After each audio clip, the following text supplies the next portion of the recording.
Hi guys, welcome back. For this episode, I will discuss the common themes that we experience whenever we meet with a woman who appeals to us in some way.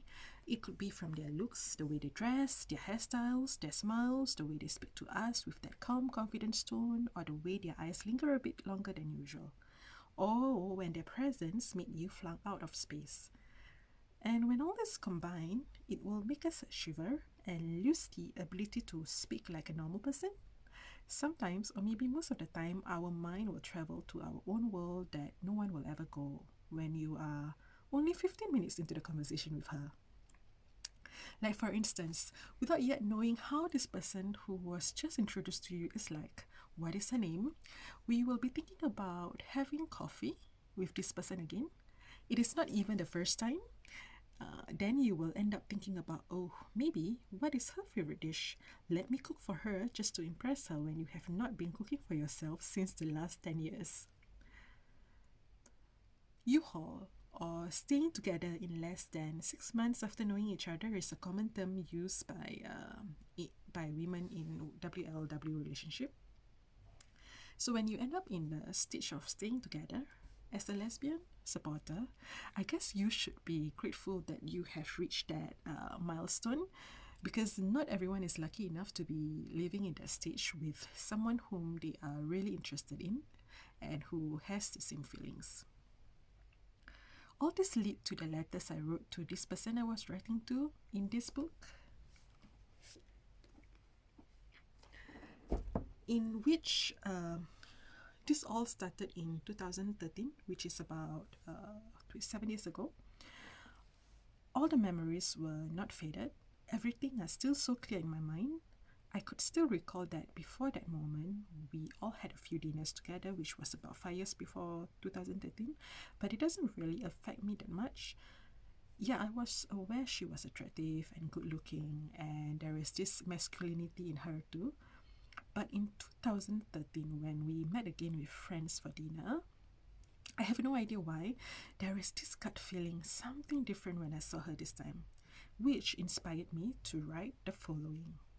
In the beginning, I could feel myself engulfed with notes of worry and fear. When I saw you again with all of our friends after years, my heart tried to tell me that you are the one who will fill this empty space. I could feel that when I look into your eyes and when we hug. I was trying to warm myself by not looking into those lingering beautiful eyes of yours, piercing through the walls that I have built over the years. This kind of feelings is considered not unusual for me. I mean, if you remember when I met a gorgeous girl from London in Delhi, and to my friend's friend who opened the door for me, also with a few others. But for this story, it is like a short story that became longer than I had anticipated, which is the one that worries me. All those fears started to surface because this one is something that is happening more constant than the others. It doesn't subside.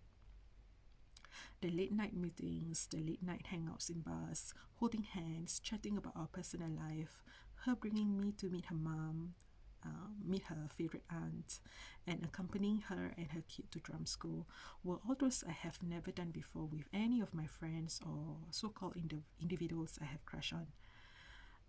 And the best thing, or probably interesting for me, is me letting myself did those with her, when most of the time I will avoid those kind of activities to go too far, even with my closest friends. Normally I will control my involvement and time commitment with people, but not this. So that gut feeling I had from the night we met, I let it be. I didn't stop myself from going out with her whenever she asked me out. I will go back home late till 3 a.m. or 5 a.m. when I hang out with her at bars or listening to live music. And this only happened with her. And this only happened when I was with her. I mean, with other friends, there are curfews, even though I was already about late 20s during that time.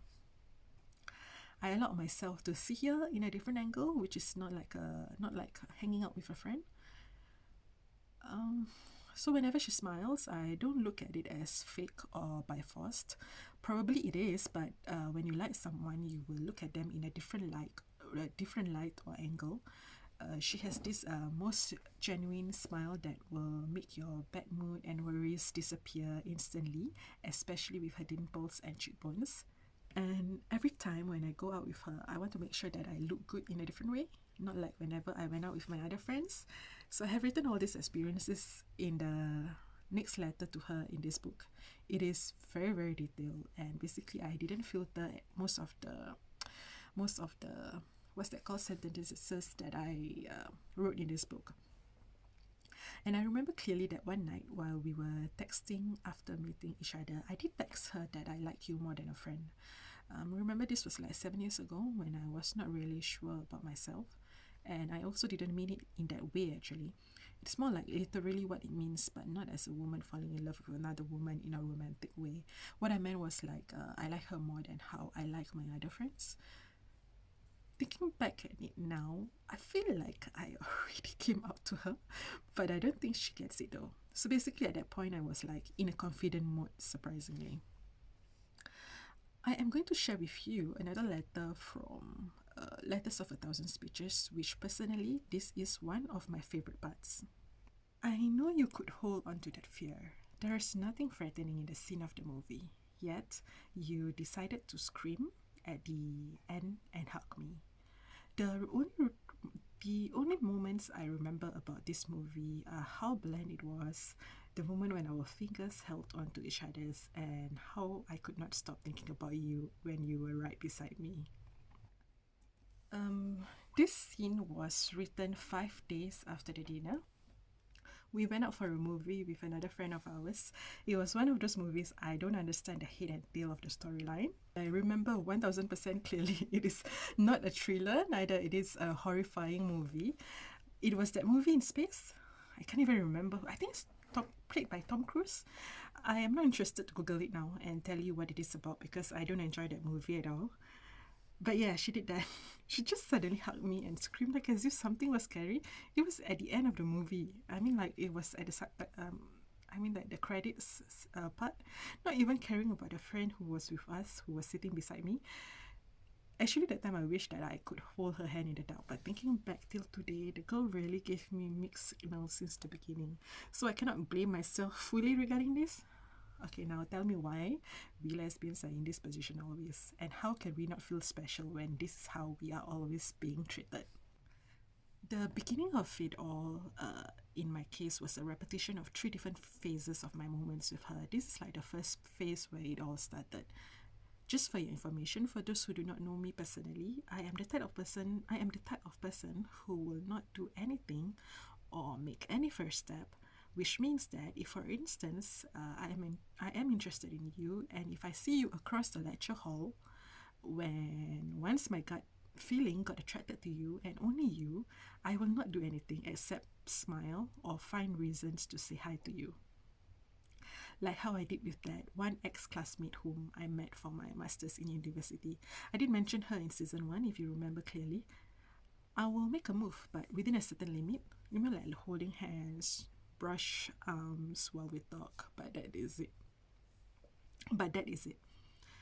So yeah, that is it. I will flirt, yeah, but I will never ask them out for coffee or anything like that. Actually, I'm not sure why exactly. Initially, I was thinking whether it is about confidence or fear of rejection, but if I am not having self-confidence, I will not even talk to the person or flirt. I don't feel like I lack anything that stopped me from asking them out. I guess in the back of my mind, I am probably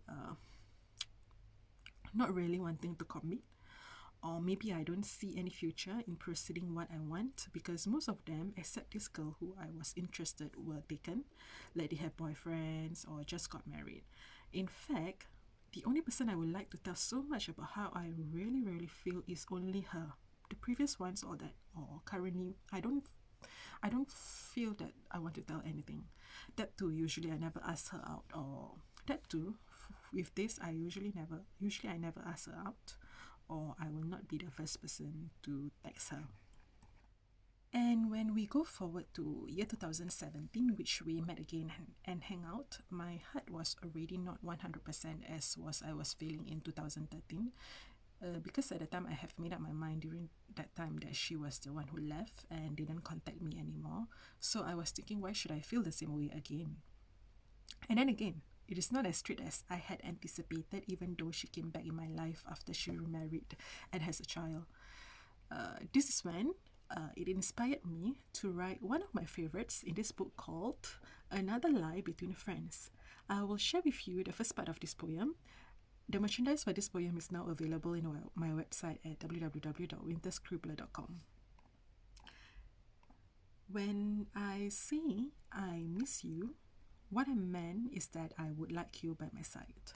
When I avoid looking into your eyes, it means I am worried that you will haunt my days and nights again.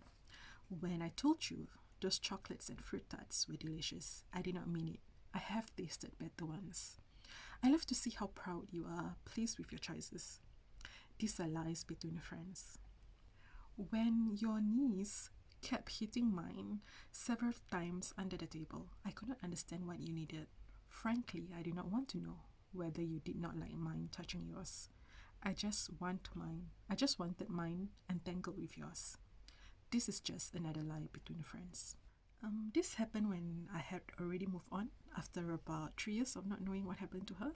And this was when she only added me in her friends list after she remarried. Until now, I still kept reminding myself whenever I feel like my heart is so attached to her. Sometimes I feel like we have to find something to make sure that when we ended up drifting, we have something to hold on to. I don't believe in what people say, like what she says to me and another friend directly or indirectly that she is straight. I do not normally put too much thoughts in those kinds of words. Because we have seen so many stories that when people said something like that while we didn't even ask, they could be trying to defend themselves or trying to deny it. It is like them trying to assure themselves, not to us. That is why I don't put too much focus on what she said or anyone says. There are some things that happened in 2017 in which you have to read it in the book, which are for me very significant for the entire storyline. Because this episode is about the beginning of it all, that starts everything at different phases, I do not want to be swayed away from the main topic. Then fast forward to 2019, after which we lose contact again, and I don't remember we meet anymore after the Universal Studio trip.